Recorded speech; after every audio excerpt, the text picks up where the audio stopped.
वस्तुनिष्ठ प्रश्न परीक्षा के लिए महत्वपूर्ण होता है और आज हम वस्तुनिष्ठ प्रश्न पर चर्चा करेंगे। क्लास 12 की जो बोर्ड परीक्षा है उसके लिए आज हम वस्तुनिष्ठ प्रश्न जो है उसके प्रश्न और फिर उसके उत्तर पर चर्चा करेंगे। तो जो चैप्टर है वो है आनुवंशिकता। चैप्टर का नाम है आनुवंशिकता। आनुवंशिकता अर्थात जेनेटिक्स से हम क्वेश्चन का जो है सो करेंगे आनुवंशिकता पर। और इसमें एक प्रश्न है, सबसे फर्स्ट प्रश्न है F2 संतति का बाह्य लक्षणी अनुपात प्रभाविता की स्थिति में क्या होता है। क्वेश्चन है F2 संतति का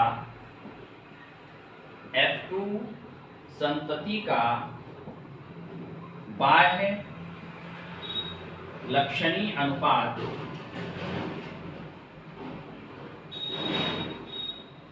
F2 संतति का बाह्य लक्षणी अनुपात अपूर्ण प्रभाविता की स्थिति में क्या होता है। अपूर्ण प्रभाविता की स्थिति में क्या होता है।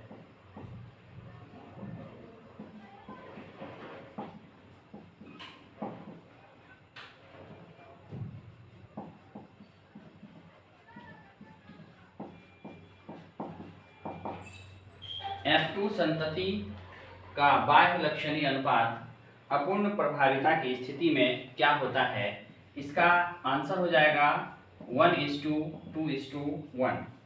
क्वेश्चन है F2 संतति का बाह्य लक्षणी अनुपात अपूर्ण प्रभाविता की स्थिति में क्या होता है। आंसर हो जाएगा 1:1:2:1, 1:2:1। उसके बाद दूसरा क्वेश्चन है 21वें जोड़ी के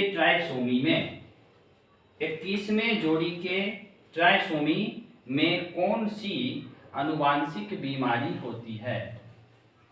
21वें जोड़ी की ट्राइसोमी में कौन सी आनुवांशिक बीमारी होती है। क्वेश्चन देख लीजिए, 21वें जोड़ी की ट्राइसोमी में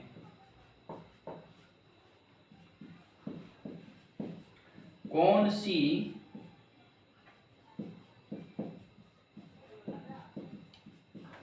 आनुवांशिक बीमारी होती है। अब 21वीं जोड़ी में जब एक गुणसूत्र कम जाता है तो जो बीमारी होती है उसका नाम है डाउन सिंड्रोम। डाउन सिंड्रोम जो एक बीमारी है, इस बीमारी में जो बच्चे होते हैं उसके सिर गोल हो जाते हैं, जीभ मोटे होते हैं, मुंह खुला हुआ और मंदबुद्धि के बच्चे होते हैं। क्योंकि ये जो बीमारी है इसमें बच्चे मंगोलियंस यानी मंगोल देश में रहने वाले लोगों की तरह दिखते हैं, इसलिए हम इस बीमारी को मंगोलिज्म भी कहते हैं या मंगोलियन सिंड्रोम भी कहते हैं। तो इसका आंसर हो जाएगा डाउन सिंड्रोम। इसका आंसर हो जाएगा डाउन सिंड्रोम। इसको फिर से देख लीजिए, 21वीं जोड़ी की ट्राइसोमी में कौन सी आनुवांशिक बीमारी होती है। आंसर हो जाएगा डाउन सिंड्रोम। अब चलिए अगला क्वेश्चन है दात्र कोशिका और रक्तता। दात्र कोशिका और रक्तता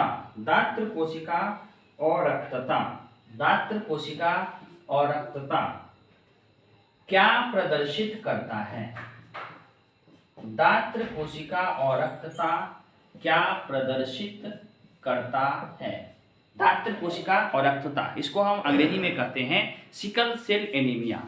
तो सिकल सेल एनीमिया एक प्रकार की बीमारी है जिसमें क्या होता है कि कोशिका जो है, ये जो कोशिका है, ये आरबीसी की जो कोशिका है वो इस तरह की होनी चाहिए।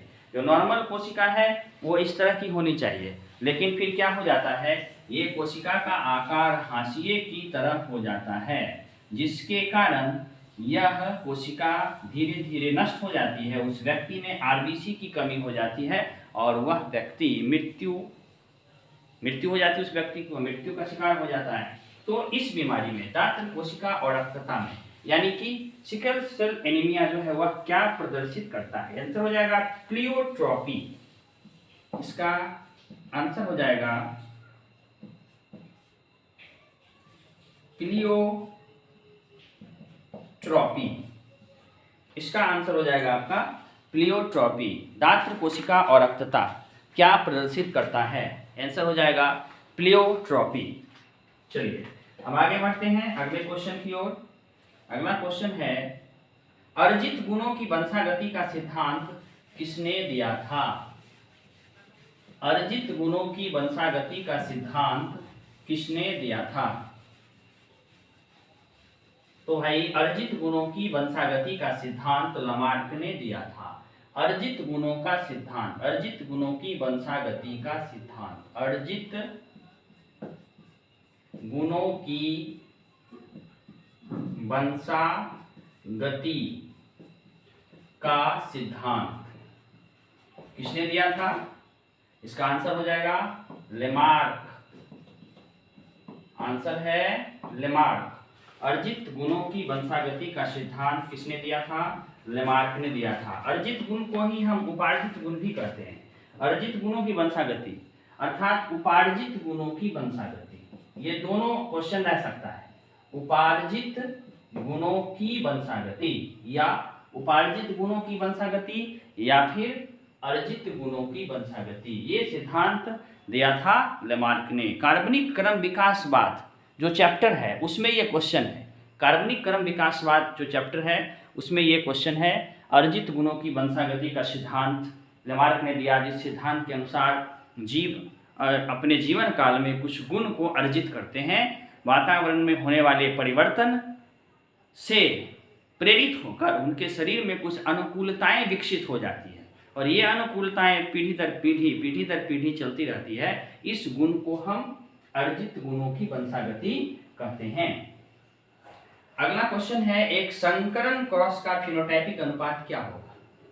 एक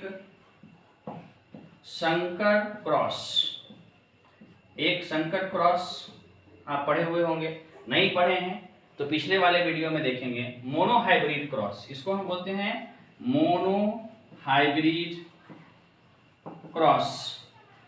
तो एक संकर क्रॉस जो होता है, मोनोहाइब्रिड क्रॉस होता है, इसका फिनोटाइपिक अनुपात क्या होगा? एक संकर क्रॉस का फिनोटाइपिक अनुपात, फिनोटाइपिक अनुपात क्या होगा? तो इसका फिनोटाइपिक अनुपात 3:1 होता है। अगर पूछ दिया इसका जीनोटाइपिक अनुपात क्या होगा, जीनोटाइपिक रेशियो क्या होगा, तो जीनोटाइपिक रेशियो होता है 1:2:1। फिनोटाइपिक अनुपात एक संकर क्रॉस का फिनोटाइपिक अनुपात 3:1, फिनोटाइपिक अनुपात हो गया 3:1 और जीनोटाइपिक अनुपात हो गया 1:2:1। तो इतना ही रहने दीजिए। इसके बाद ऑब्जेक्टिव की जो अगली सीरीज है वो फिर धीरे धीरे आगे चलती रहेगी। एग्जाम तक हम इस सिलसिला को जारी रखेंगे। आप हमारे चैनल को सब्सक्राइब कर लीजिए।